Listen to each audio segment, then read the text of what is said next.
মা বোনরা চাইলে সওয়াবের গাছ, সবচেয়ে বড় গাছ লাগায় যেতে পারেন দুনিয়া থেকে। কিভাবে সেটা?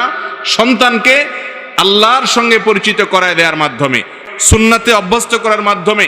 একজন মা, ছোট শিশু তার হাত দিয়ে বড় হয়, বেড়ে উঠে, তিনি যদি তার সন্তানকে দ্বীনি মাধ্যমে, দ্বীনি তারবিয়াতের মাধ্যমে গড়ে তুলতে পারেন, তাহলে তিনি দুনিয়া থেকে চলে যাবেন।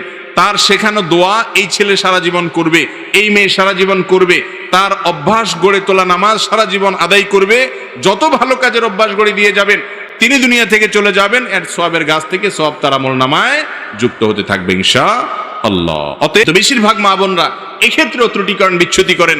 আজকাল তাদেরও মোবাইল ফোনের আসক্তি কিংবা টেলিভিশনের বিভিন্ন চ্যানেলের বিভিন্ন প্রোগ্রামের আসক্তি সন্তানদেরকে সময় দেওয়ার সুযোগ থেকে বঞ্চিত করে দেয়। আর যদি দেওয়াও হয় তাহলে সেটা তথাকথিত জাগতিক পড়াশোনার জন্য, তাদেরকে আল্লাহর খাঁটি বান্দা হিসাবে, খাঁটি মুসলমান হিসাবে গড়ে তোলার জন্য মা বোনরা সময় কম দেন। এই কাজগুলো যদি করেন সেটা হবে তাদের জন্য অনেক বড় অ্যাচিভমেন্ট।